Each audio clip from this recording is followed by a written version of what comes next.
Markus, täna on õpetajate päev ja lähme uurime, kuidas neil läheb. Mis aineid teie täna annate? Mina olen täna füüsikaõpetaja, siis annan täna vene keelt ja olen ka õppejuht.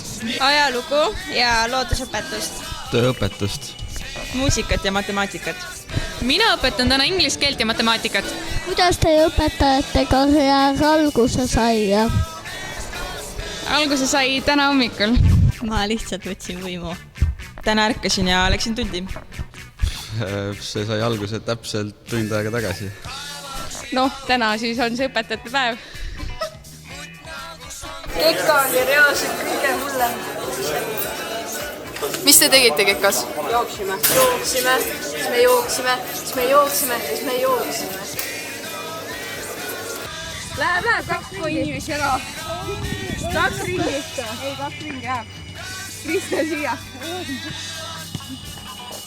Jooksuga, ei kõnni. Jooksma. Mis see ringi? 2 teavad või? Kristel, sa jookse. Jookse, hopp.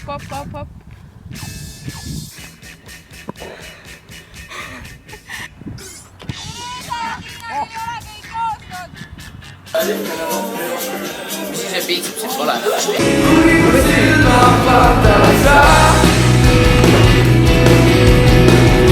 Ja unustan hingata, sest oled vastu pandamatu. See on uskumatu taas, olen kõigega ma nõus.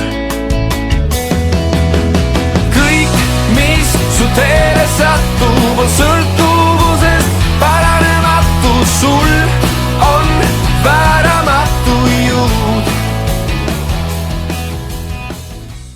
Kumb õpetaja sulle rohkem meeldib? Kas see, kes sulle täna tundi annab või see, kes tavaliselt? Lisette meeldib. See, kes tundi annab. Tavaliselt. Miks? Ta on lihtsalt tore.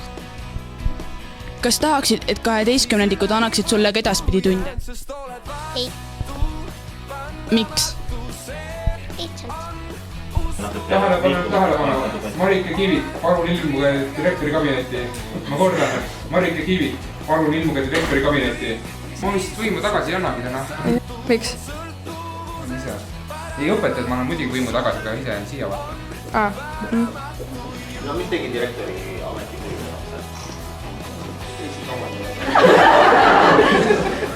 Tähed vaatasite, vaadake ka meie järgmiseid saateid. Head aega!